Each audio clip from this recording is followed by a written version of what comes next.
It is a truth universally acknowledged that a zombie in possession of brains must be in want of more brains. Never was this truth more plain than in the recent attacks at Netherfield Park, in which an entire household was slaughtered by a horde of the living dead during a whist party.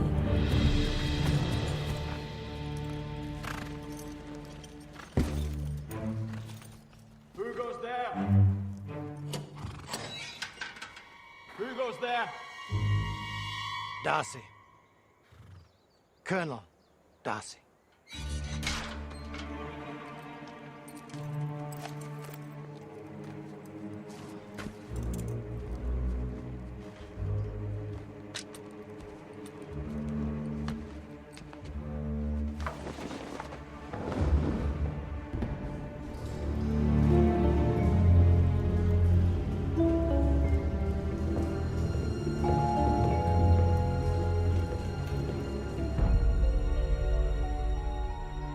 No zombie bite marks on this pristine young body.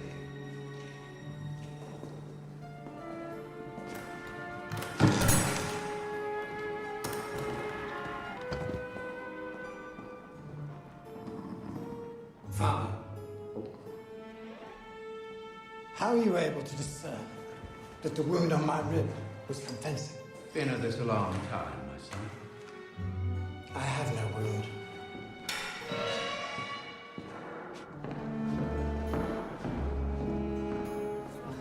Nothing for Mr. Kingston. More sherry for Mr. Kingston, please.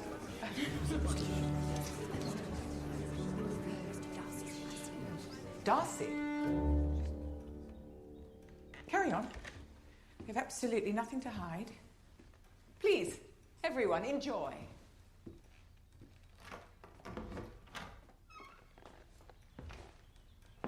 Mr. Darcy. Colonel Darcy and Mrs. Featherstone, I'm here on official business. There's been a report that somebody here has been bitten. Surely not. There hasn't been a zombie incident in Hertfordshire for over 2 years. I assure you we've taken every precaution. A newly infected zombie is almost impossible to detect. Until they've ingested their first human brains, at which point the transformation accelerates with every subsequent kill. Yes, we are all well aware of how it works, Colonel Darcy. Well, are you quite satisfied? Quite. Might I pay a hand? Of course. Good evening. So, shall we?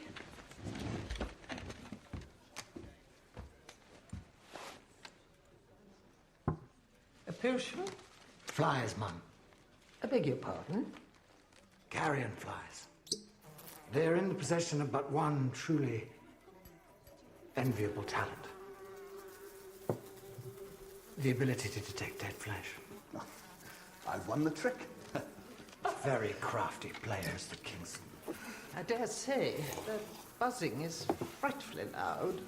It's not the buzzing that should concern you, madam, but rather when the buzzing stops.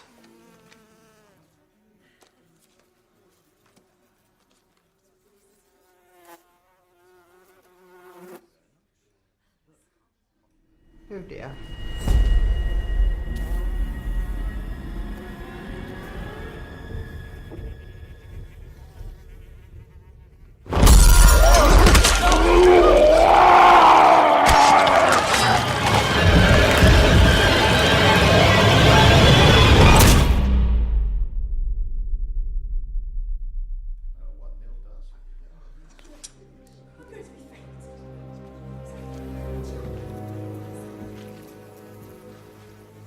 Is there anyone else present whom he would have had the opportunity to infect?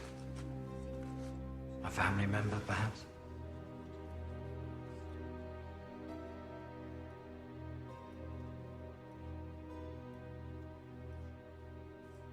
Good evening. You wouldn't dare just leave a zombie head in the middle of the floor.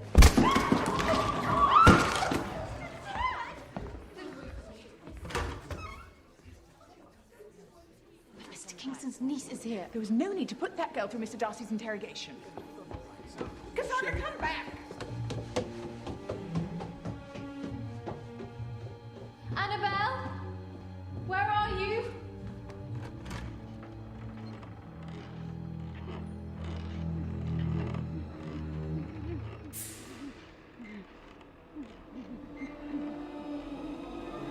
Annabelle?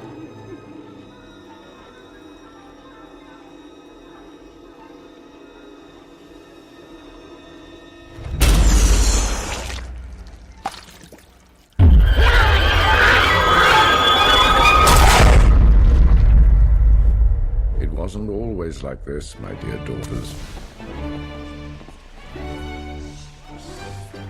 As the century began, Britannia was rich with the fruits of worldwide trade. From the colonies there came not just silks and spices, but a virulent and abominable plague. Naturally, many suspected the French were to blame. Are you surprised?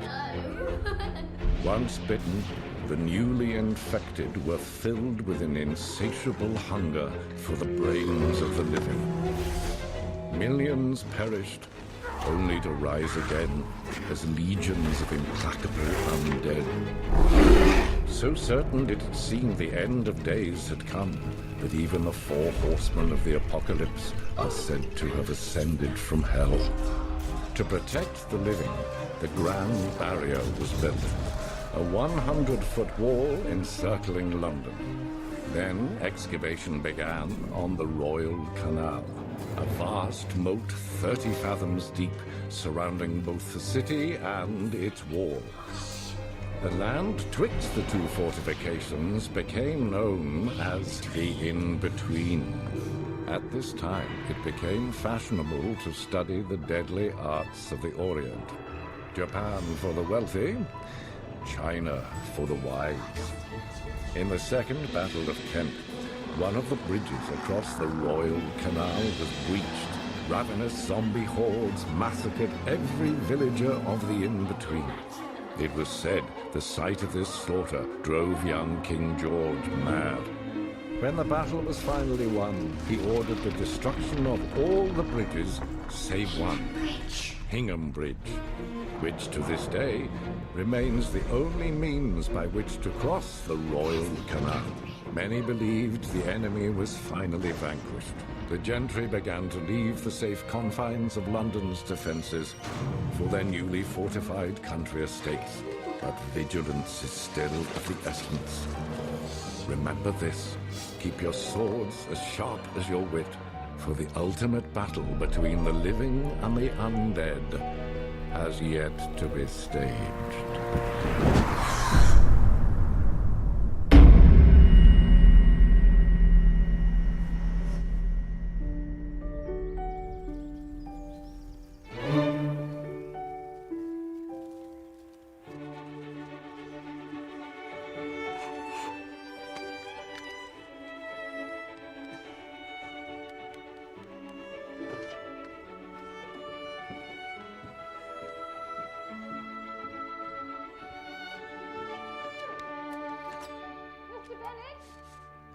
Mr. Bennet?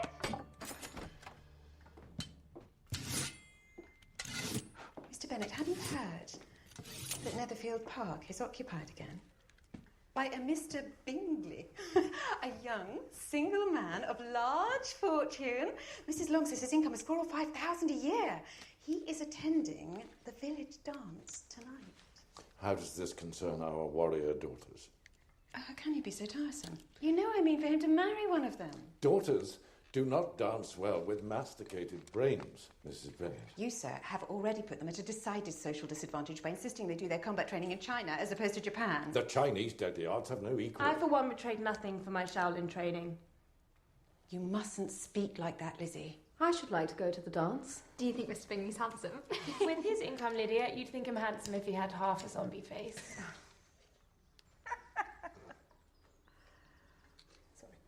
You'll make me very, very happy. Well, I suppose if we all go... No, I don't care to be paraded like a herd of heifers at a farm auction. That's because you're the cow who's least proficient in the art of tempting the other sex. Moo. Do not mistake my indulgence for a relaxation in discipline. They must find husbands, Mr. Bennet. For as you know too well, they shall inherit nothing when you pass. Their immediate survival is my present concern.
I shall never relinquish my sword for a ring. For the right man you would. The right man wouldn't ask me to. Mr. Darcy, rather an imposing presence. Owns half of Derbyshire. £10,000 a year, at least. Back to your own family, Charlotte Lucas. Thank you. That's a surprise. Smile.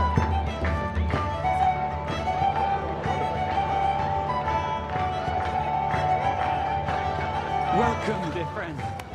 How are you? How are you, sir? I'm very well. How's this journey from Derbyshire? Fine. So this is Meredith.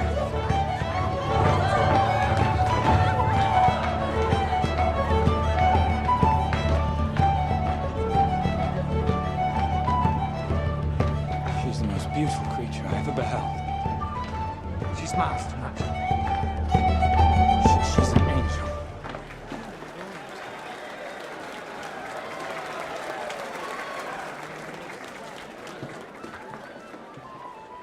Charles Bingley, pleased to make your acquaintance. Mrs. Bennet, we've heard so much about you, Mr. Bingley. My daughters, all of impeccable character.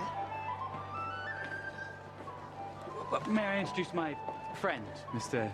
Darcy of Derbyshire?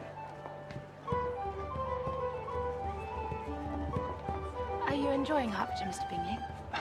Very much. I've heard the library at Netherfield is one of the finest. Library? Is it? Miss Bennet, may I be so bold as to request the next 2 dances, if you're not otherwise engaged? I'm not engaged. Good for you, Mr. Bingley. You chose the loveliest of my daughters. Mother! I consider dancing to be the first refinement of polished society. Don't you agree, Mr. Darcy? No, every savage can dance. Why, I imagine even zombies could do it to some degree of success. Good evening.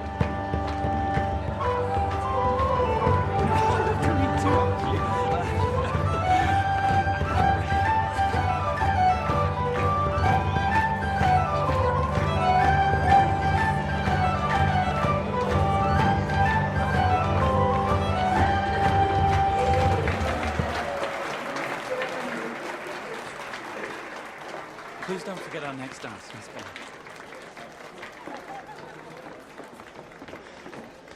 Darcy! I hate to see you just standing there. You must dance. Oh, you know I detest it when I'm not acquainted with my partner. Oh, well, Darcy. You're dancing with the only handsome girl here. No, but one of her sisters is also very pretty. Dare I say, very agreeable.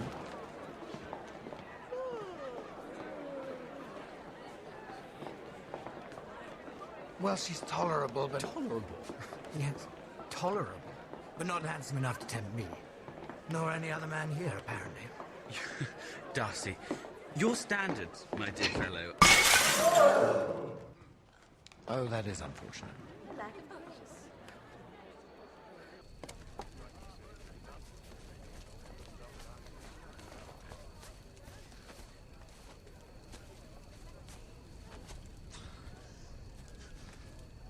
Darcy, you're an insufferable prick. Fitzwilliam Darcy. I quite detest the man.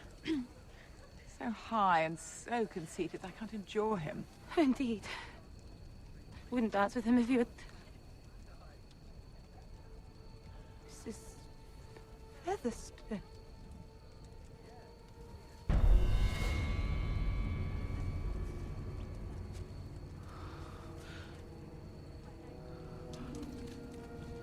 You're undead.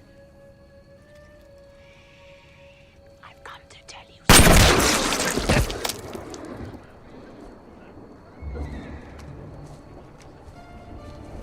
What happened, Lizzie? I narrowly saved her life. Mrs. Featherstone. From an undead Mrs. Featherstone. I found her to be exceedingly tolerable. Well done, Darcy. Very heroic. She was trying to tell me something. A recipe, perhaps? Laugh as much as you choose, but you shall not laugh me out of my opinion. She posed no threat.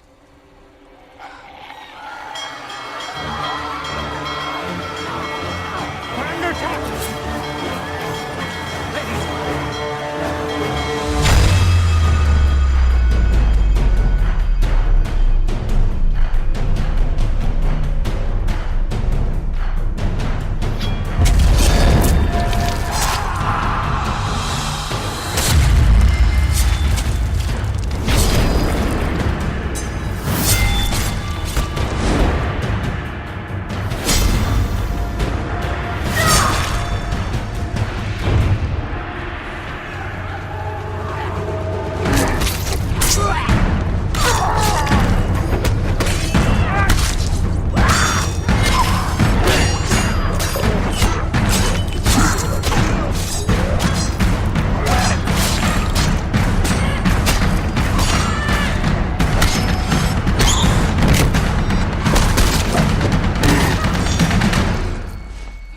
Her face is rendered uncommonly intelligent by the beautiful expression of her dark eyes. And I'm forced to acknowledge her figure as both light and pleasing. And that her arms are surprisingly muscular, yet not so much as to be unfeminine.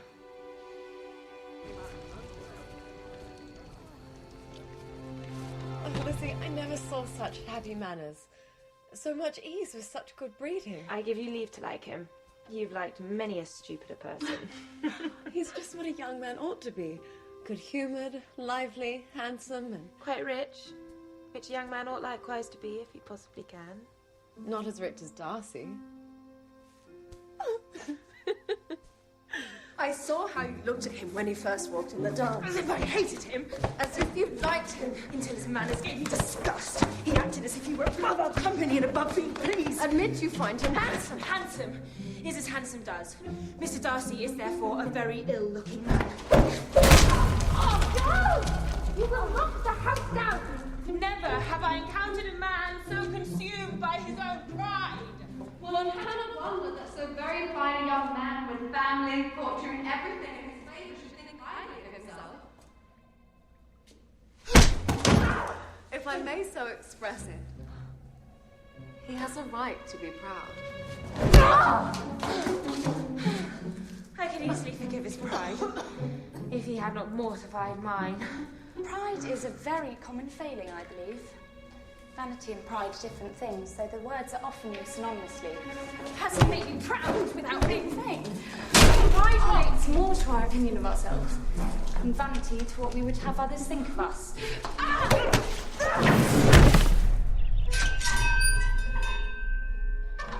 A letter from Miss Jane Bennett. He saved me from a zombie. Mrs. Featherstone was quite civilized.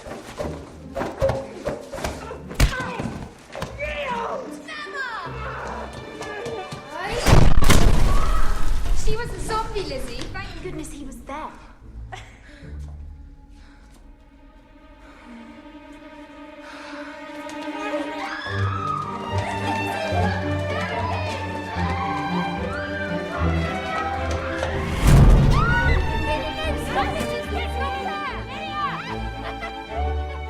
The Bingleys have invited me to tea. Oh, of course they have.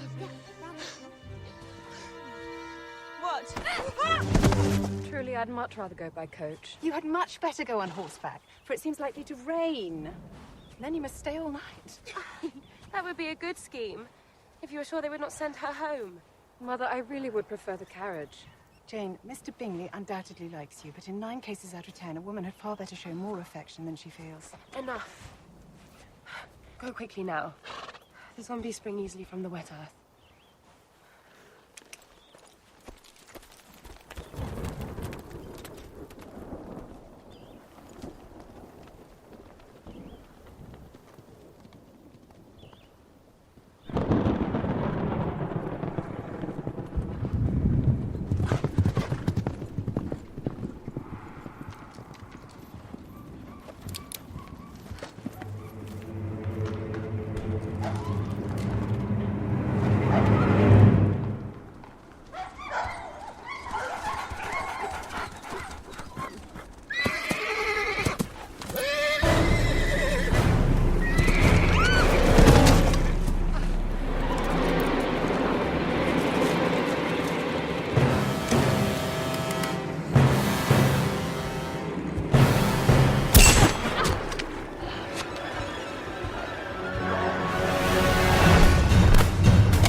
Where is she? She must be closely monitored and her room locked at all times. Miss Elizabeth Bennet. Did you walk all the way here? Yes. How's my sister? She was feverish and slept ill last night. I fear she has the flu. Or worse. I detest illness. Keeps one in a continual state of inelegance. Quite. May I tend to her? Of course. Edwin, show Miss Bennet the way. Thank you. I will not make the same mistake I made at Mrs. Featherston's whist party, Bingley.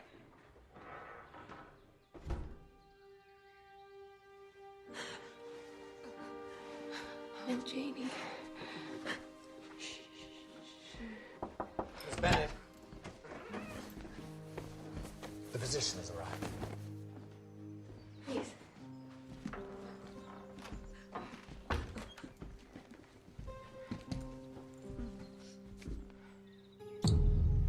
She got caught in the downpour. Yes.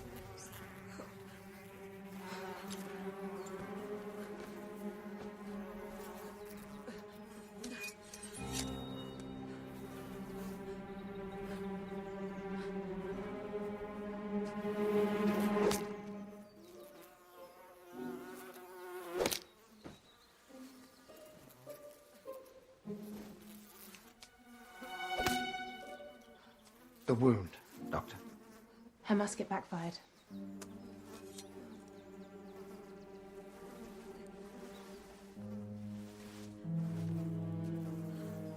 I see no indication of a bite. That was never in question.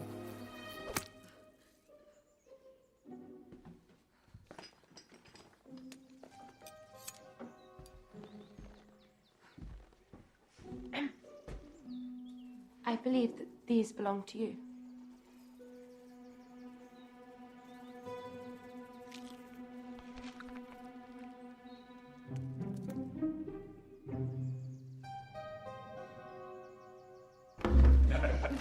Darcy, old boy, you almost seem disappointed. Louisa, you should be played in Spain. I won! How is she? She's fast asleep. I'm sure she'll be quite well. Please, join us, Miss Bennet. Thank you, but I'll amuse myself with the book. You prefer reading to cards? I prefer a great many things to cards, Mr. Hurst. Yo no naka no nakara wa tano nakara no tanoshibi kokoro etsu. I don't speak Japanese. No, of course. You didn't train in Japan. China, was it? The Shaolin Temple in Henan province. It was there that I learnt to endure all manner of discomfort. May I inquire as to the nature of this discomfort? I would much rather give you a demonstration.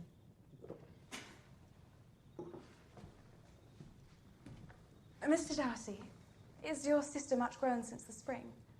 She is now about the same height as Miss Elizabeth Bennet.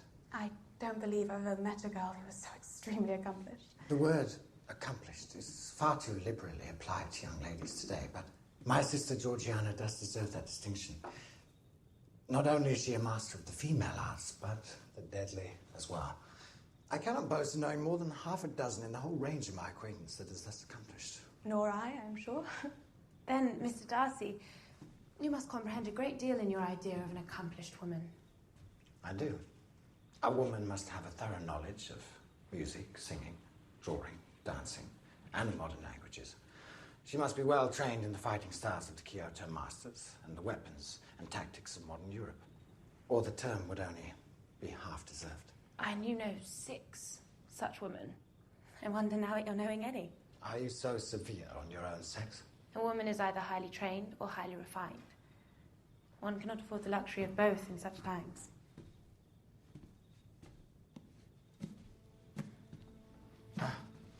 L'art de la guerre.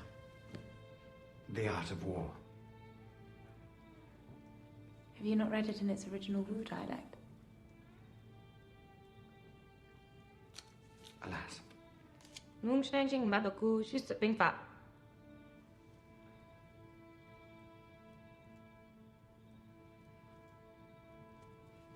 I should get back to Jane.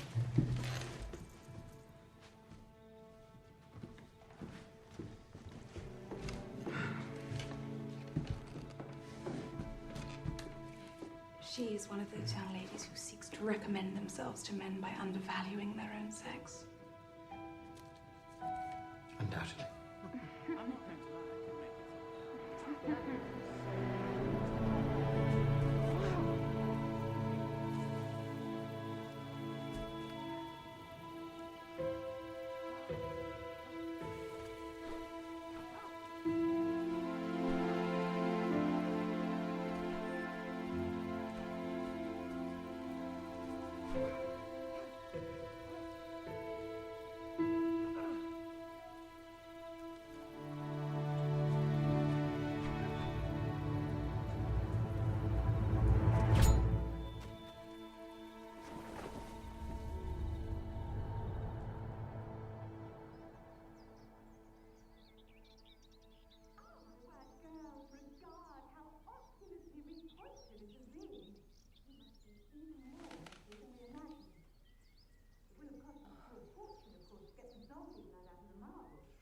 Mrs. Bennet, Miss Bennet, Miss Bennet, and Miss Bennet. Mrs. Bennet, I am so glad to see you. Oh, and sadly, distressing circumstances. Are you here to take Jane? No? Yes! We must not trespass any longer on your kindness. Surely she is too ill to be moved. She does look very ill. Bingley! I must protest. Bingley, please. Carelessness when dealing with a zombie infection can lead to your abrupt demise. Arrogance could lead to yours. Your defect, Miss Bennet, besides eavesdropping, is to willfully misunderstand people. And yours is to be unjustly prejudiced against them. Come on, Eliza. Come on.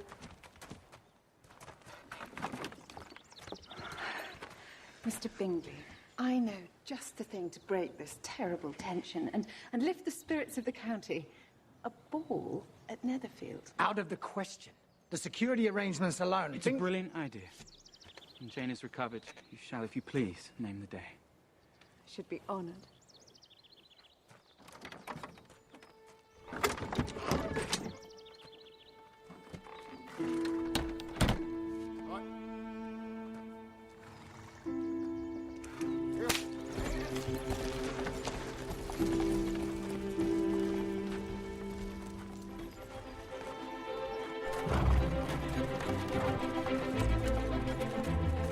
Look at her. We could have stayed on for another week in that palace. I'd risk a cold before I'd risk Darcy's blade. Oh. Mrs. Beecham's orphanage, Phil.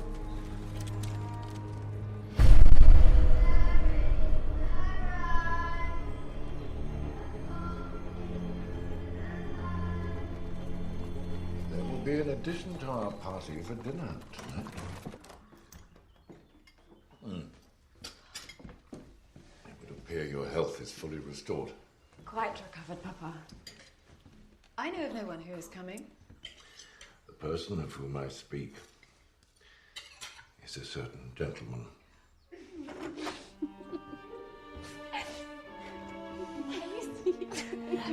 Who is it? A certain gentleman.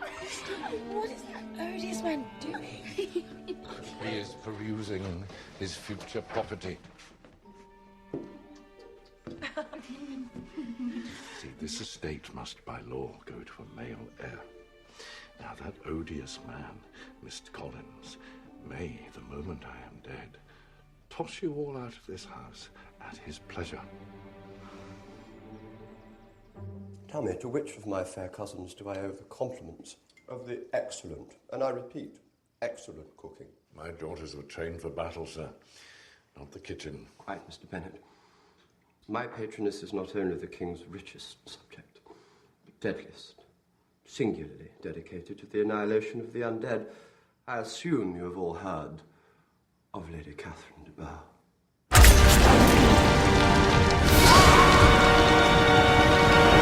She's the most deadly swordswoman in all of Great Britain. With the agility of a Black Panther. My humble abode abuts her ladyship's estate, Rosings Park. Was she ever married?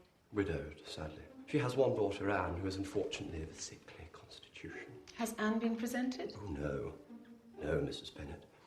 Her ill health prevents it. I told Lady Catherine that the court has been deprived of its brightest ornament. I have a talent, you see, for delivering these very delicate compliments with an unstudied air. It would seem, sir, that all you lack now is a wife. I must confess, Mrs. Bennet, the fairest wifely choices be right here in this room. I declare that I am enchanted by your daughter Jane, and request to speak to her alone, if I may. Oh, dear, Parson. I'm afraid Jane is already spoken for. We expect a serious proposal imminently. Oh, fuddle. But Liz is quite available, and almost as fair as Jane. Is there absolutely no negotiating over Jane? The early bird catches the worm, Mr. Collins. Oh, indeed. Be mindful of your talent for the delicate compliment, sir. Oh, no, yet, why, yes. She is almost as fair as the other one. Splendid. Thank you, ladies. Settle down. Now, I thought this morning I might read to you from Fordyce's sermons to young women. What a treat. What a treat. Chapter 1, The Home. We're walking to Meryton to visit Aunt Phillips. So long as Jane and Lizzie are willing to accompany you. We most certainly are. And Mr. Collins, of course. Oh, well, I should be delighted, but only if Mr. Bennet will consent to release me from my reading. With a heavy heart, sir. Mr. Bennet, I am susceptible to flattery, and you, sir, are very charming. Come along, ladies. Miss Elizabeth, how charming you look today. Let us look in the shop windows of Meryton, and we can buy some new pots and pans, take the place of your swords and daggers.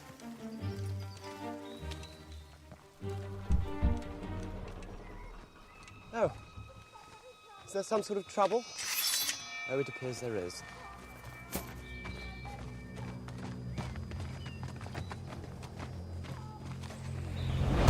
Penny McGregor's carriage.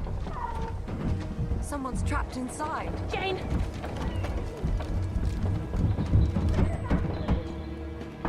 Please help me! Anyone, please! Help!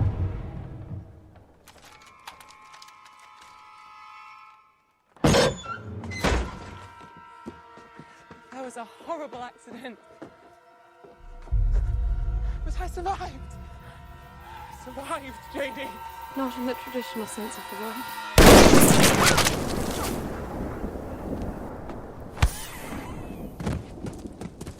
Here's Miss McGregor. Won't be delivering any more lamp oil. I must confess, I was unaware that zombies possess the required acuity to set such traps. Before we know it, they'll be running for Parliament. Come along. Ah, fantastic. We must try and make 11s, actually. Come along, Elizabeth. We mustn't dawdle. We can't be late. Miss Bennett. Thank you, Mr. Collins. Allow me. Gallantry isn't dead. Come now. We mustn't be late.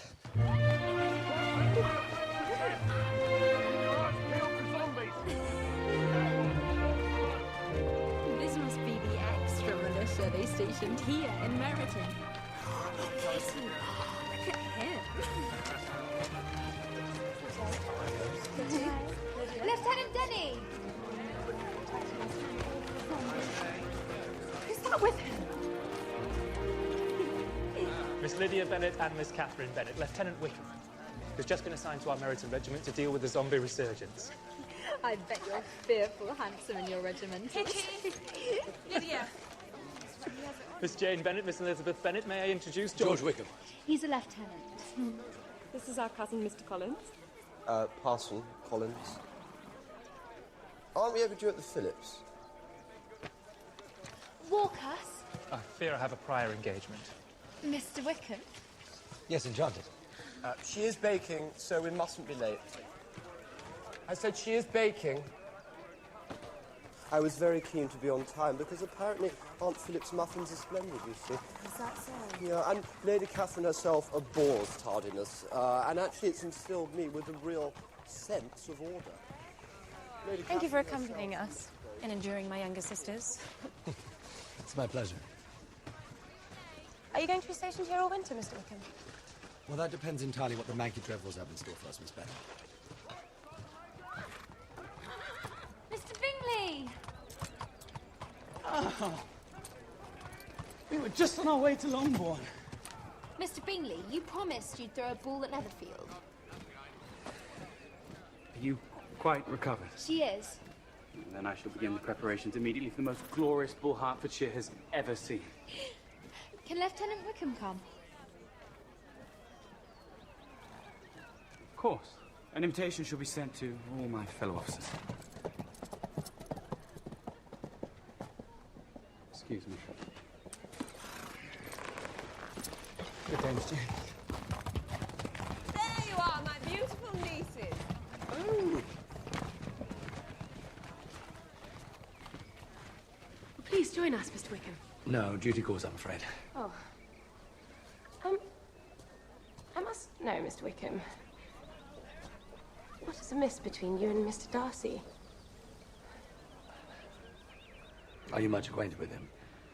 More than I wish to be. He's been here for less than a month and is already the least popular man in the county. Yes, it always gives me great pain to see him. I've been connected with his family from infancy. My father managed the late Mr. Darcy's estate. Darcy and I grew up together. His father treated me like a second son. I cannot begin to do justice to his kindness. He bequeathed me with the best living in his gift. I had my heart set on joining the church. But when he was slain in the Second Battle of Kent, Darcy ignored his wishes and gave my living to another man. What could have induced him to behave so cruelly? Pride. He thought me too low to be worth his consideration. I loved his father dearly, so I can never expose Darcy or challenge him to a duel. Come now, Lizzie. We must plan our trip to the North Country. I'll be right there. Or perhaps I shall see you at Mr. Bingley's ball. Perhaps. I'll be there.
Okay. As I said I would. I feared that Mr. Darcy's presence would keep you away. If Darcy wishes to avoid me, he must go, not I. I have found you, Miss Bennet. Oh. Sorry, and you are? Wickham. Oh, Mr. Wickham, I never forget a face, especially one as angelic as Miss Bennet's. I do hope you haven't forgotten our dance. Of course not, Parson Collins. Oh, allow me. Thank you, Mr. Wickham. Lady Catherine herself has praised me on my lightness of foot. I wonder, sir, how you found the time to hone such delicacy in your steps. Flattery will get you everywhere, Miss Bennet. Oh. Dear. The dance seems to be getting away with us. I think it only right and proper that every clergyman should set the example for matrimony in the parish. Oh, this is my favourite moment of the dance. And now the party's in full swing. Oh, such splendour in the air.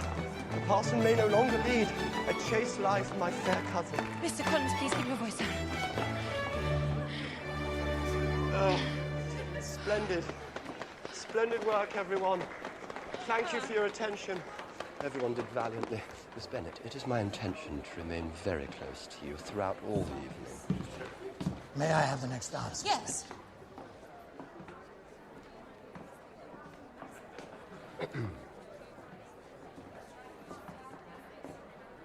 Mr. Darcy, this is Mr. Collins. Parson Collins. Parson Collins. You're... It's my cousin. Mr. Darcy, I have made the most incredible discovery. No, tush, an extraordinary discovery, sir. You are the nephew of Lady Catherine de Bourgh. I know. Well, yeah, I know you know. Allow me to do the honour of introducing myself. Please excuse me. I am Parson Collins, my humble abode. I predict a wedding in under 3 months. He's such a charming young man. He's so... well, rich. Jane marrying Bingley is bound to throw her younger sisters in the way of others. Rich men, and then... Mother, it's time to go. Look, don't be so impertinent. Mr. Darcy, I've heard you. What is Mr. Darcy to me, pray, that I should be afraid of him? I can't find Papa or Lydia anywhere. Papa will be in the library and I'll find that stupid girl.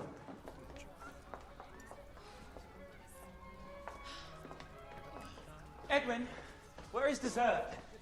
Oh! Hello, Miss Bennet. Sir?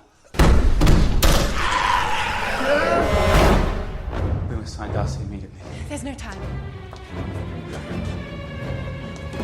Mr. Bingley. Yes.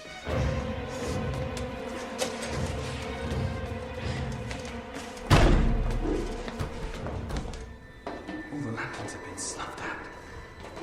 Mind your step, Miss Bennett.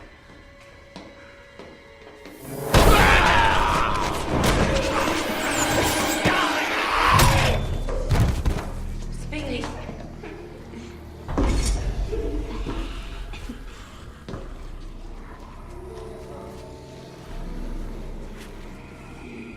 Oh, Mrs. Beecham's orphans. We were, Miss Bennett.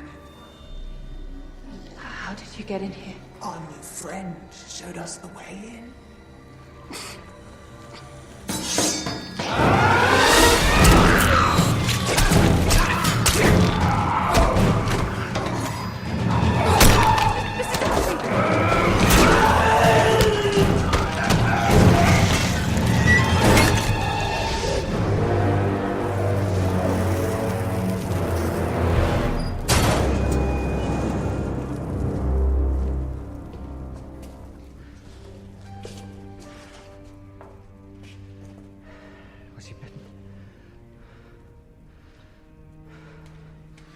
Was he bitten? No. No, he fell and hit his head.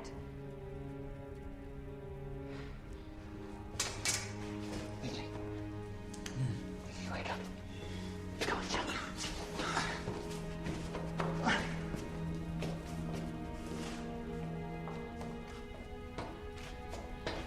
Your abilities as a warrior are beyond reproach, Mr. Darcy. If only you were as good a friend.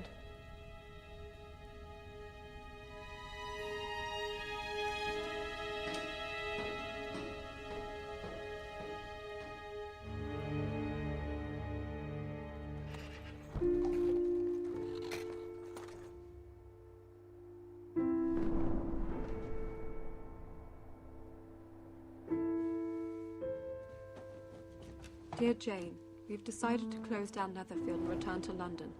We are not sure when we shall return. The Bingleys just closed down the house and left. I don't understand. Why would he not know when he is to return? According to Caroline Bingley, Mr. Darcy is impatient to see his sister. My brother admires her greatly already.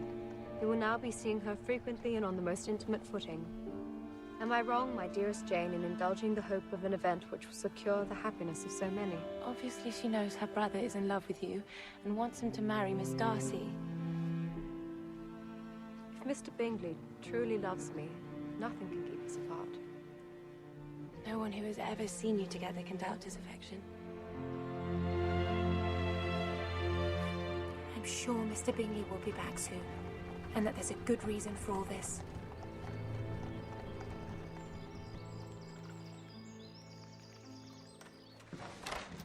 Ladies, good morrow.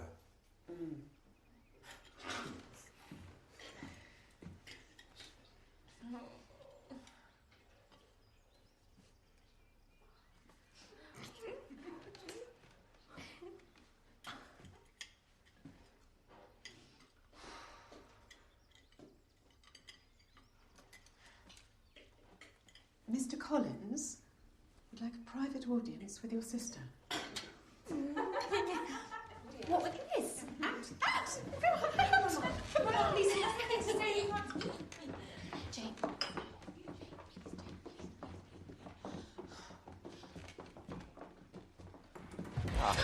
Miss Elizabeth, as soon as I entered the house, I singled you out as the companion for my future life.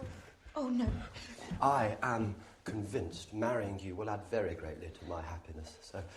But actually, I must add, I will, of course, require you to retire your warrior skills as part of the marital submission. We absolutely can't have swords in the home. And now, Miss Elizabeth, allow me to assure you in the most animated language of the violence, the sheer violence of my affections. Sir, I'm honoured by your proposal. Thank you. I am. But I regret I must refuse. Lizzie, I insist you marry Mr. Collins. No! Do not worry, Mr. Collins. She shall be brought to reason. Oh, good. No. Oh, no. I'm terribly sorry. No, Elizabeth Bennet. No, you get back there. You get back there. No. And you face up to your future. Elizabeth, excuse me. Mr. Bennet! You must come and make Lizzie marry Mr. Collins.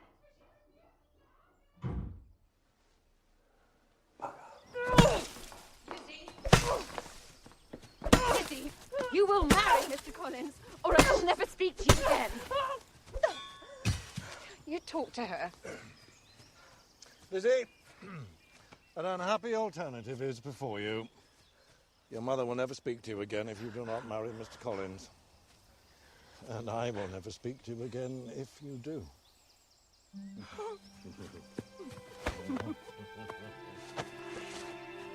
Who will maintain you when your father is dead? No one, Elizabeth Bennet. You shall become a poor and pathetic spinster. Anything is to be preferred or endured, rather than marrying without affection. Lizzie, don't go into the woods alone. Lizzie, I forbid you!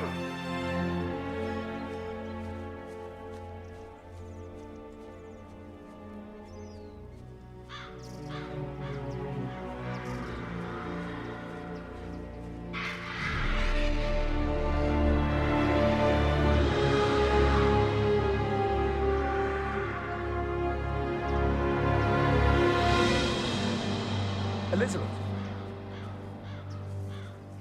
Mr. Wickham.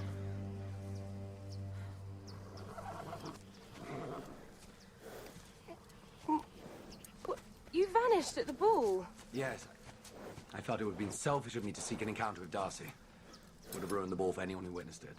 I am very sorry I lost the pleasure of dancing with you, though. Did you happen to see 4 gentlemen pass this way? In top hats? You saw them? No. But they were undoubtedly pallbearers. This is a cemetery. Miss Bennet? I want to take you somewhere very special to me. It's a secret place I've never shown another living soul. I stumbled upon it quite by accident when I was first stationed in the in-between. But somehow, I believe I was always destined to find it, Miss Bennet.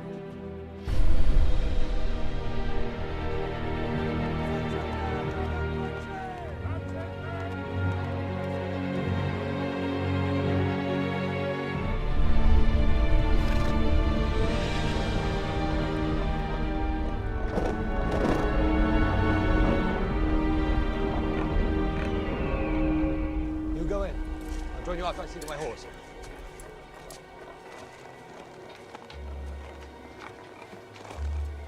Don't be afraid. I'm not.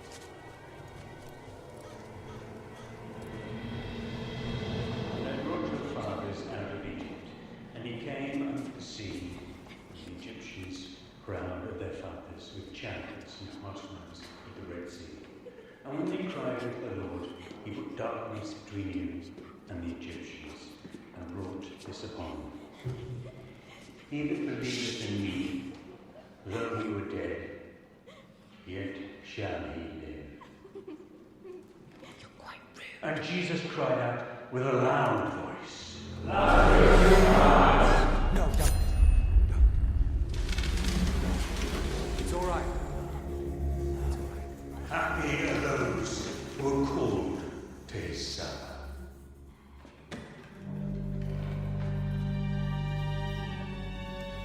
The locusts have no king, yet all of them go forth marching in rank. What the cutting locust left, the swarming locust has eaten. What the swarming locust... No, they're pig's brains. You have nothing to fear. You see, if they never consume human brains, they will never fully transform into zombies.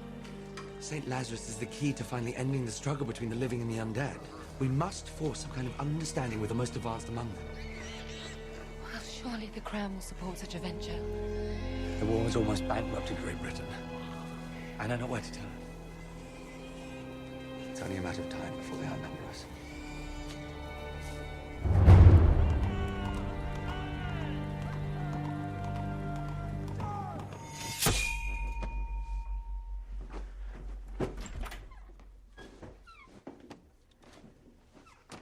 Liz? Charlotte? I didn't know you were coming to visit. I have some news.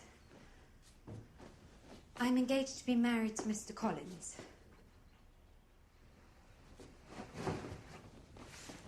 You must be surprised.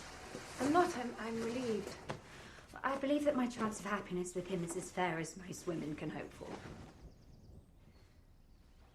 And that's all you expect? At 25 is more than I expect.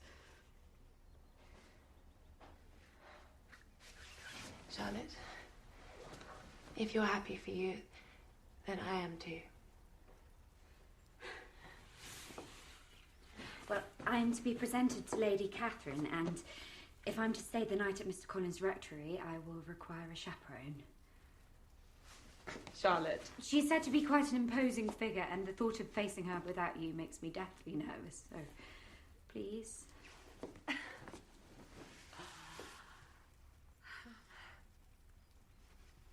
I'll come. But I have one stipulation. Anything. Now, when we meet Lady Catherine, a simple curtsy will suffice. Maintain eye contact, but don't speak unless spoken to, please. Lady Catherine's favourite blackguard. They can't move. Yeah, look at this. You could tickle him with a feather. Oh, an extraordinary sight, is it not? Oh, such splendour. Lady Catherine smiting the undead Lucifer, majestic. Oh. Elizabeth Bennet.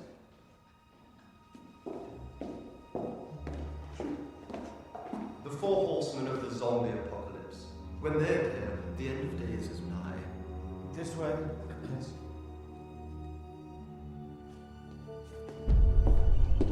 Parson Collins, Miss Lucas, and Miss Bennet.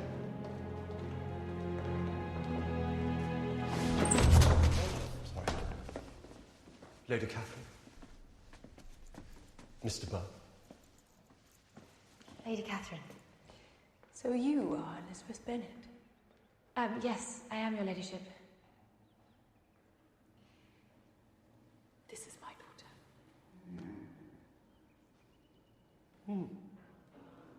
Well, it's very kind of you to invite us over for tea, Lady Catherine, really. Very grateful. Mr. Darcy. Miss Bennet. You know my nephew? Yes, I had the tremendous pleasure of meeting him in Hertfordshire. Mr. Wickham. This is the soldier you spoke of. Yes, Miss Bennet requests he attend that he might confer with your ladyship about a strategy with which to combat the scourge. A lieutenant, really? Indeed. And tea is brought up. Yeah, shall we? Oh, delighted to. No, please. I've given you entry to the wealthiest woman in the kingdom. The rest is up to you. Your ladyship has perhaps heard that some of the stricken have not succumbed to the urge to feed upon the living, and in so doing have maintained their human ways. And they've managed to resist this most primal of zombie urges. How? Their ironclad constitution? Oh. Yes, fortified by religious piety and pig's brains, which they receive in communion as the blood of Christ. The pig brains quench their appetite for human brains. Oh, yes, of course. The Crown's funds have been drained. You're here to solicit money. I'm here to propose a venture that would end the war forever. These new zombies can be reasoned with. With the proper funding, I believe we can cultivate trust and even goodwill with this new iteration of the undead, who seem to possess an inherent power over the lower ranks of their kind. Zombie aristocrats.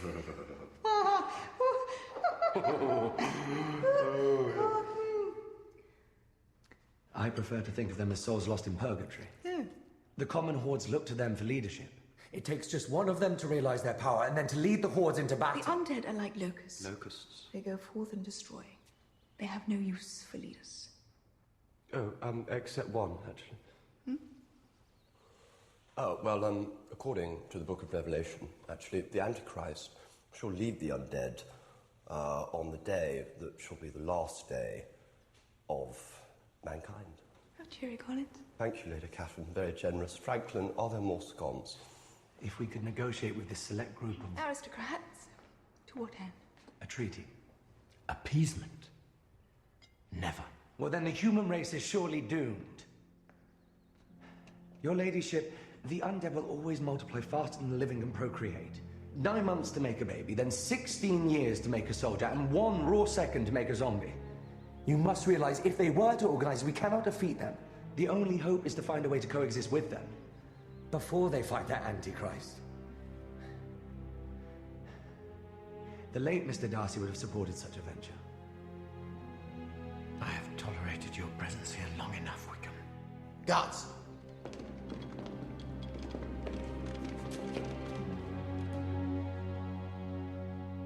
Please do remember this moment, and the opportunity so glibly spurned.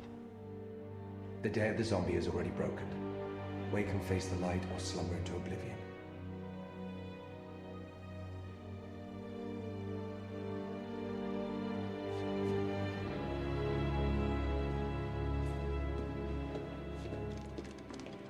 Mr. Darcy, you are as unfeeling as the undead.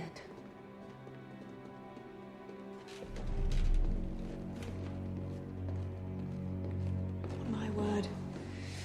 You give your opinion very decidedly for so young a person.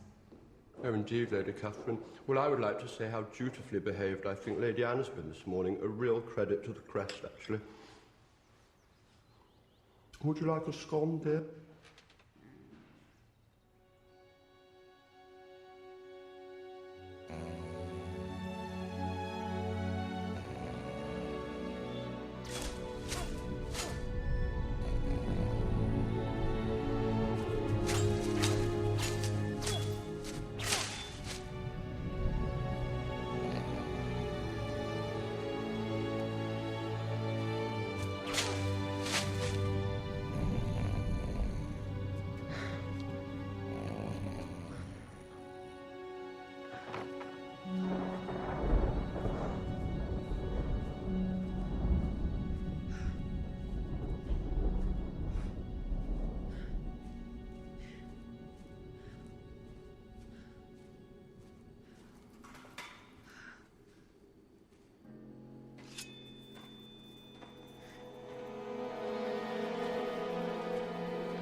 I didn't mean to frighten you.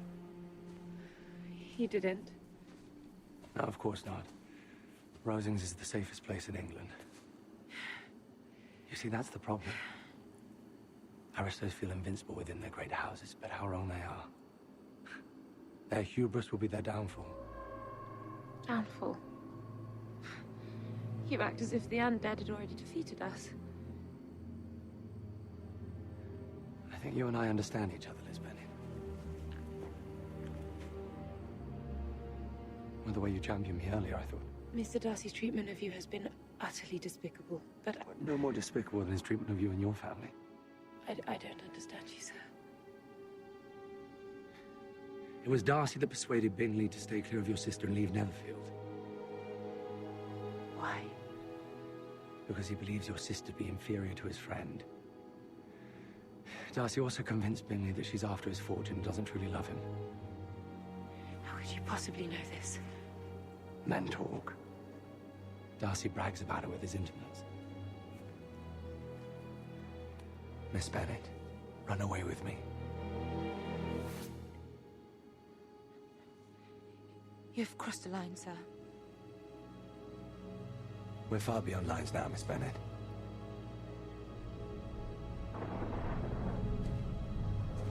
Take heed of the past, Miss Bennet. The day of reckoning is upon us.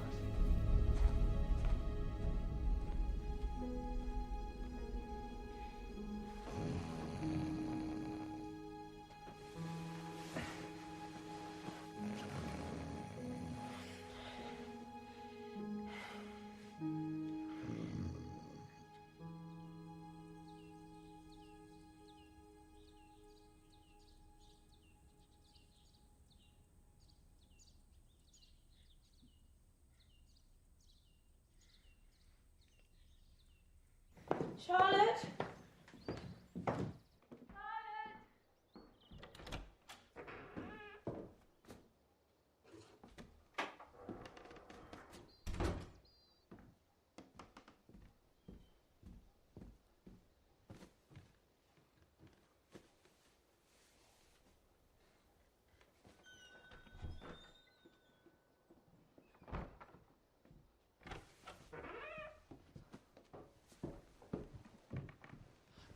Darcy. Miss Bennet, you've finally arisen. How fortuitous. There are some words I must say. Please do be seated.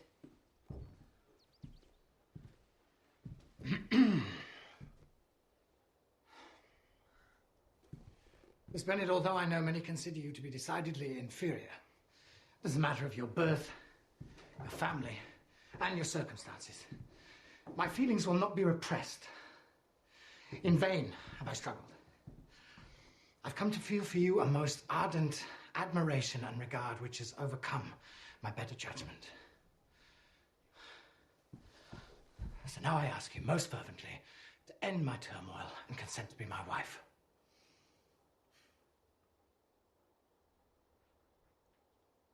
If I could feel gratitude, I would now thank you. But I cannot.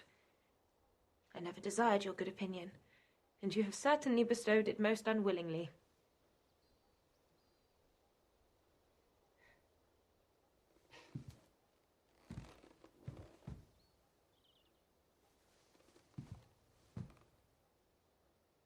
Might I be informed why? With so little endeavour at civility, I am rejected. You intentionally ruined the happiness of my most beloved sister. Do you deny it? I have no wish to deny it. I did everything in my power to separate my friend from your sister. How could you? Because I perceived his attachment to her to be far deeper than hers to him. I believed her to be indifferent. Indifferent? She's shy!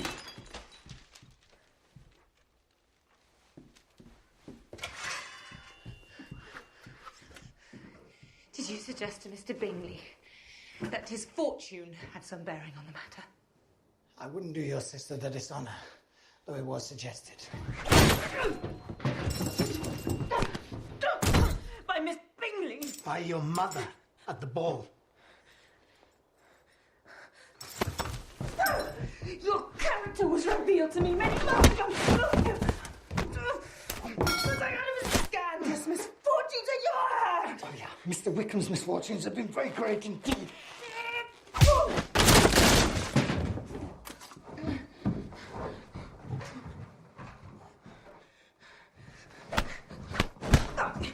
You withhold the advantages that you know were designed for him. This is your opinion of me. Then I thank you for explaining it so fully.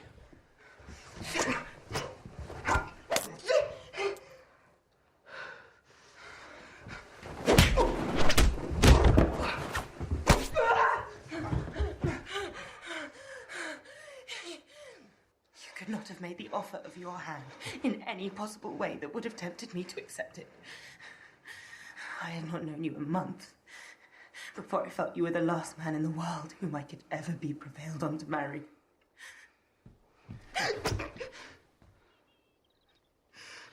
You said quite enough, madam. I fully comprehend your feelings, and now I've only to be ashamed of what my own have been.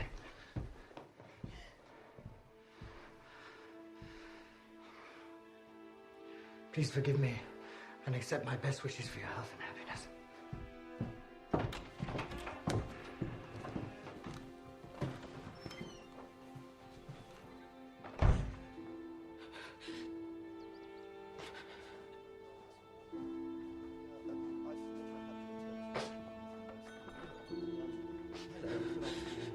Oh, heavens. What happened, Lizzie? This is an antique.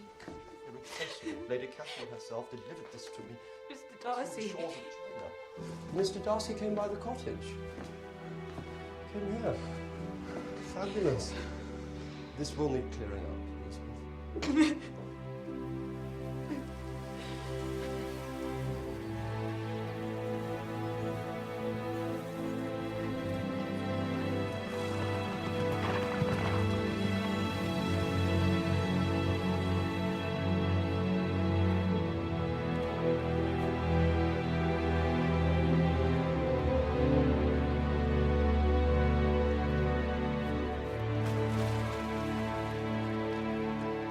Dear Miss Elizabeth Bennet, I'm not writing to renew the sentiments which were so disgusting to you, but to address the two offenses that you accuse me of. I did not intentionally wound your sister. It was a most unfortunate consequence of protecting my dearest friend. Mr. Bingley's feelings for Miss Bennet were beyond any I had ever witnessed in him, or indeed even thought him capable of. The evening of the dance at Netherfield, after overhearing your mother coldly state her intention of having all her daughters marry favorably, I persuaded Bingley of the unfitness of the match. If I have wounded Miss Bennet's feelings, it was unknowingly done. As to your other accusation of having injured Mr. Wickham, no sooner had my father made clear his intention to leave Mr. Wickham a handsome son than Mr. Darcy was mysteriously infected by the plague. It was left to me, his son, to provide a merciful ending.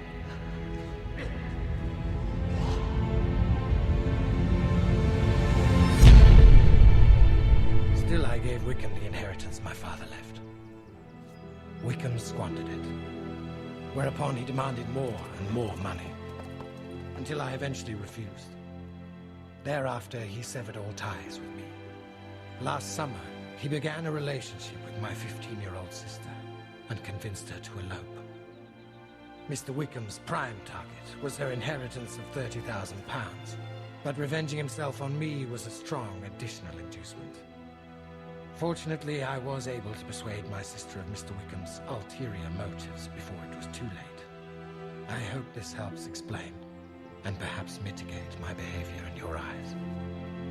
Of all the weapons in the world, I now know love to be the most dangerous, for I have suffered a mortal wound. When did I fall so deeply under your spell, Miss Bennet? I cannot fix the hour or the spot, or the look or the words which laid the foundation. I was in the middle before I knew I began. What a proud fool I was. I have faced the harsh truth that I can never hope to win your love in this life, and so have sought solace in combat. I write to you from the siege of London. There is now a cunning design to the zombie attacks. I sense a dark hand is at work here, guiding the enemy, Miss Bennet. By taking London, they've increased their ranks 100-fold. Come on, lads! Now we endeavor to keep them trapped within the Great Wall.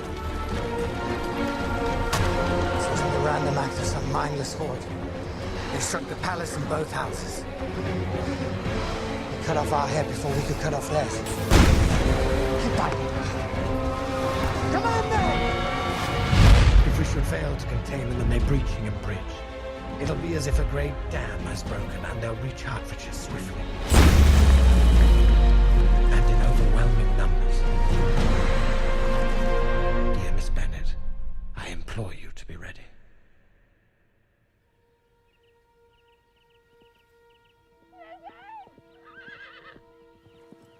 Les! Jane! Jane, what is it? Wickham's run off with Lydia. She's barely more than a child. I never could have imagined a man to be so improper, to be such a blackguard. What are we to do?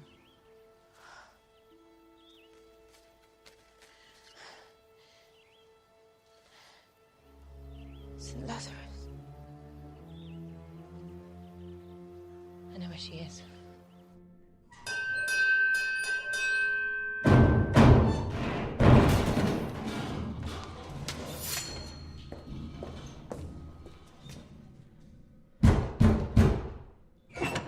You have a very small estate here, and yet we endure it. I have urgent business to attend to. A falsehood of the most scandalous nature has reached me. That you intend to be united with my own nephew, Mr. Darcy. Is this true? I do not possess your frankness, your ladyship. You may ask questions I may not choose to answer. Let me be rightly understood, Miss Bennet. Darcy has been promised since infancy to my daughter. Well, then you can have no reason to suppose he made me an offer. Are you engaged to him or not? I'm not. And will you promise me never to enter into such an engagement? I such promise. Then I shall protect the dignity of a far superior man. Do you dare to face me in combat? I do not. For to take arms against you, milady, would be to take arms against England. Quite right. My proxy will have to suffice. Wilhelm.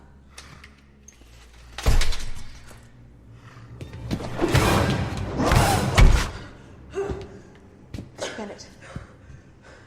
Do you concede? I do not.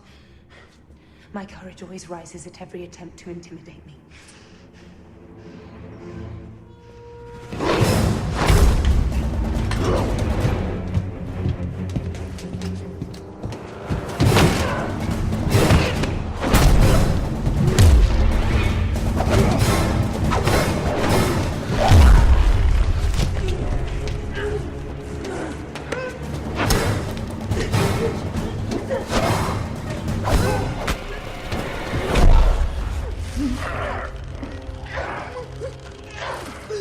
Do you still refuse to oblige me?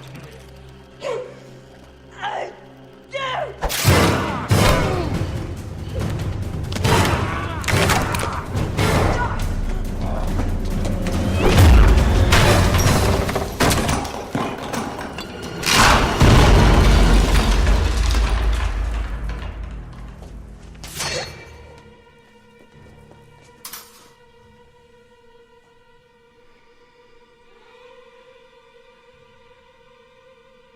I do not know which I admire more, Elizabeth Bennet. Your skill as a warrior, or your resolve as a woman.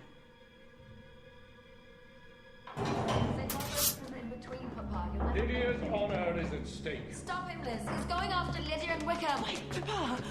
What's right to do cannot be done too soon. You don't even know where she is. I do, I promise you, I won't forsake Lydia. I'll go with you.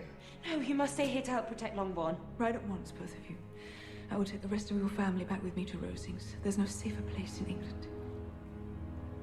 Collect your people.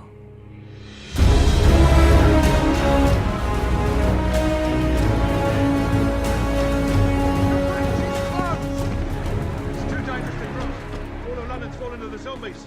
We have urgent business on the other side. This bridge is rigged with all the explosives left in England.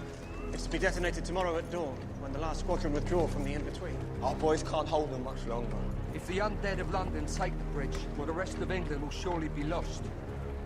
Nevertheless, we must cross over.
Pottersfield.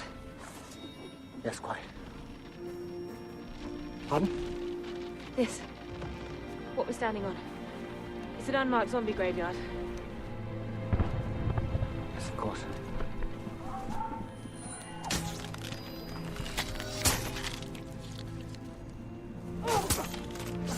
Miss Bennet, what possible cause could the two of you have for leaving Hertfordshire and entering into the in-between? If adventures will not befall a young lady in her own village, she must seek them abroad. We had no choice. Wickham has run off with Lydia. He's taken her to where his zombie aristocrats congregate. St. Lazarus.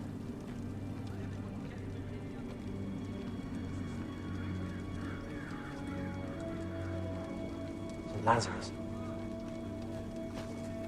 I know it well. I saw it razed to the ground 5 days ago. Your sister couldn't possibly have survived.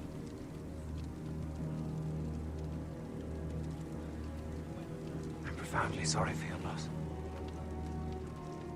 Colonel Darcy.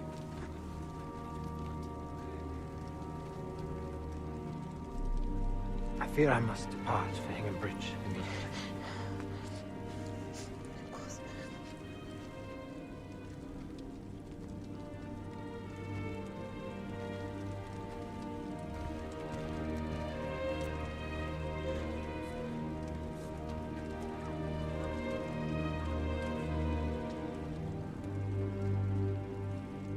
Let's see how reasonable his aristocrats are after their appetites have been whet. On my mark. Now. Dawn breaks at 5 o'clock tomorrow. I'll make it back. Of course you will, old man. The order must be given at first light, no matter what. I'll give the order.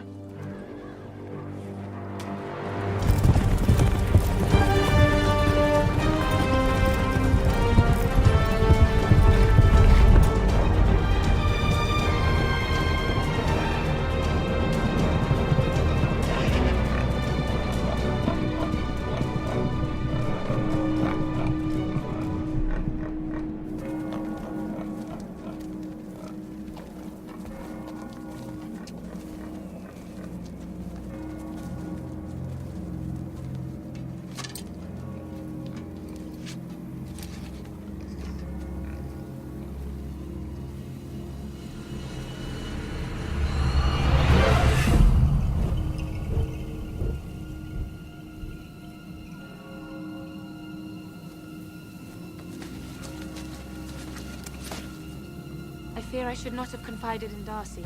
They're the hordes of ravenous unmentionables that are swarming our way. Liz, London has already fallen, and the Grand Barrier burns as we speak.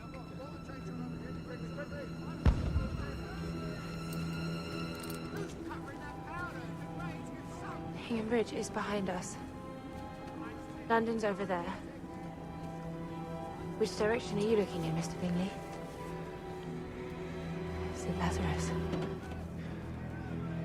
Darcy lied. To spare you. He'd risk anything for you, Miss Bennet. Lizzie! Lizzie! Going on about.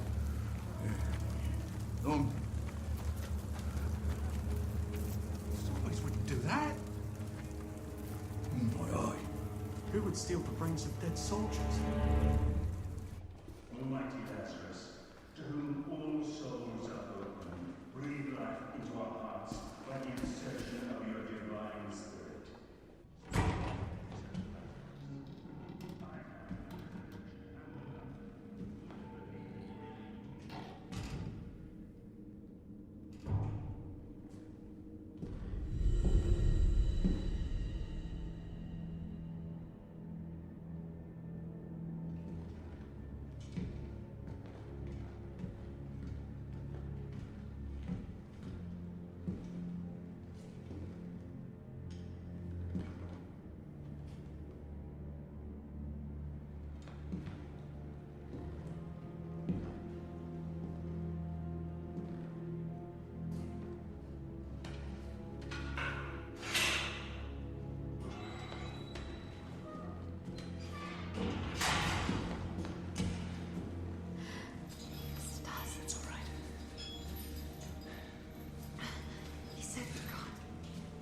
Wickham said you can't.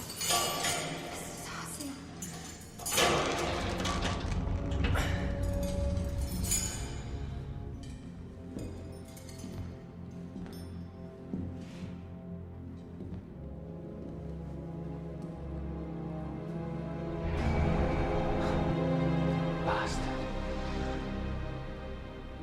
that you're so predictable. I knew by taking young Lydia you'd have to protect the Bennet's honor. So, come to kill me then, Fitz. On the contrary, I've come to make you an offer. The Bennets have authorized me to offer you a commission of £10,000 to return Lydia and leave England for good. Well, very noble of you to deliver the Bennet's offer, Fitz, but I'm afraid my answer is no. And is there no financial inducement that could convince you to do the honorable thing, George? None. You see, money is of no use to me now.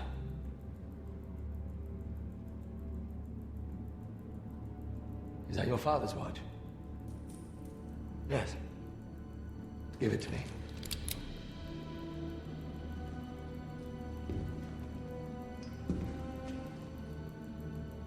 No.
Lydia, listen to me. You have to get across the Bridge. As long as Wickham lives, England is in peril. Go, Lydia! Go!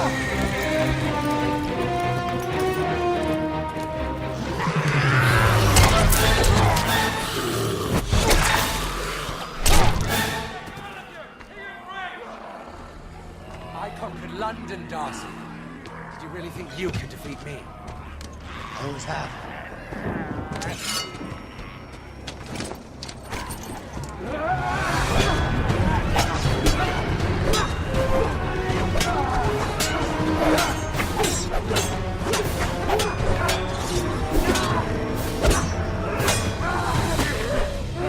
You're a traitor, George. No, Fitz. I'm a king!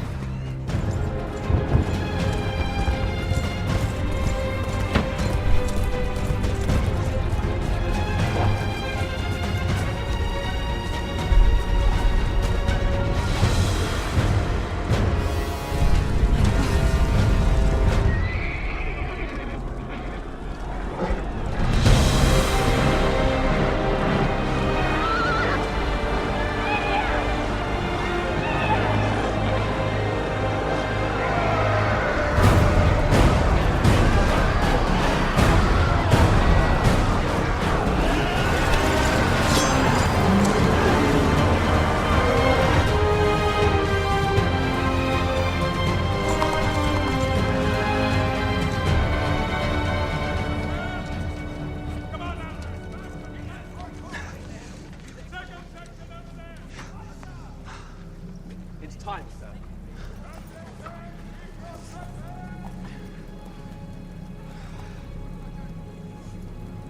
So it is.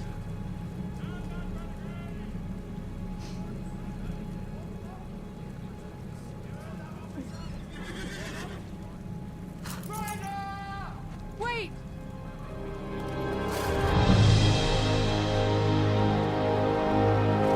Lydia! Where are the others?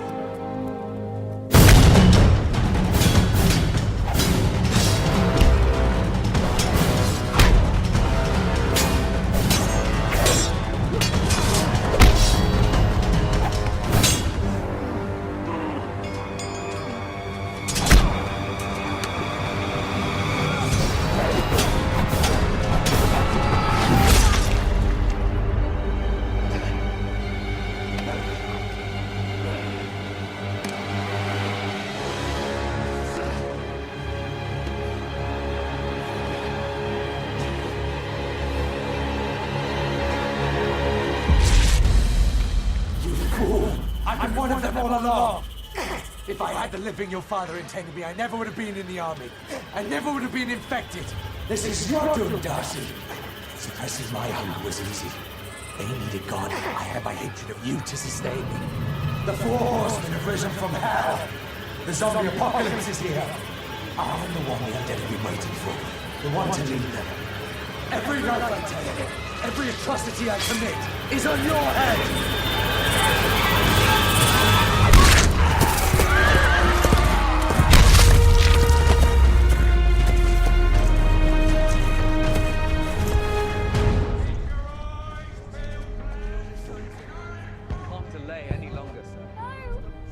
Will have reached the bridge soon, and then it will be too late. They're not back yet. You must wait, Bingley. Detonate the bridge. Give the order. Give the order. Yes, sir.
Moment I beheld you, and my heart was irrevocably gone.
Lady Catherine, might I take this opportunity to compliment you on your pantaloons?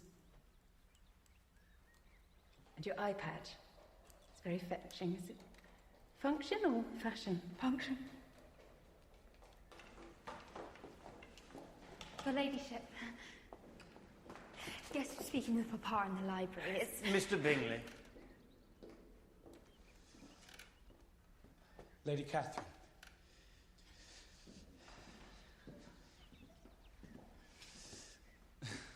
This is all rather embarrassing. But I would like to request the privilege of speaking with Miss Jane. Alone.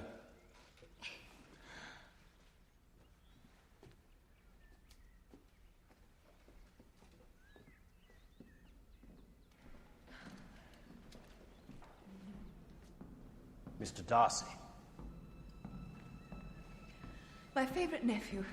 You lay unconscious for so long that when we'd heard you'd risen, we'd feared you'd join the ranks of the undead. Any word from the canal? It's holding for the time being.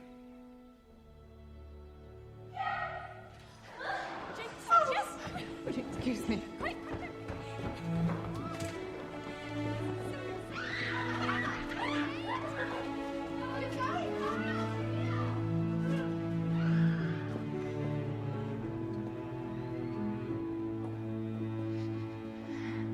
Miss Bennett.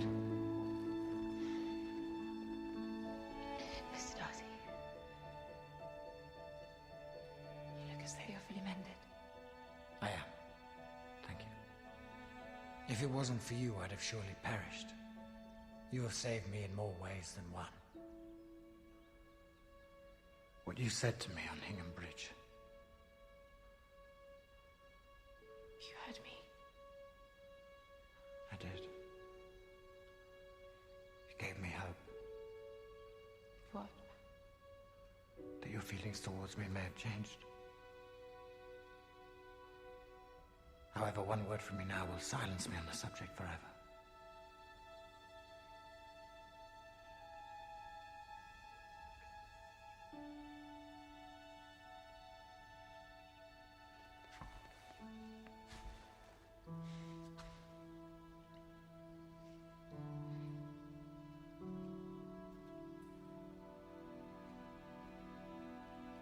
You are the love of my life, Elizabeth Bennet.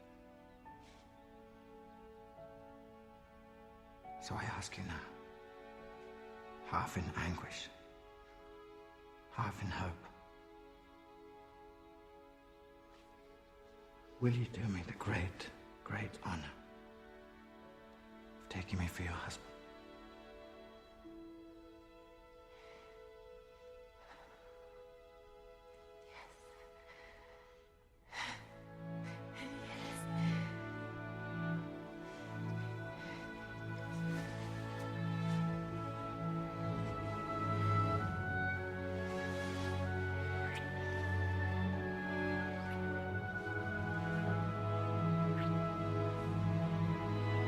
Dearly beloved, we are gathered here today in the sight of God to join together this man and this woman, and this man and this woman in holy matrimony. I now pronounce you man and wife, and man and wife. You may now kiss Mr. Darcy. The brides may now kiss the brides.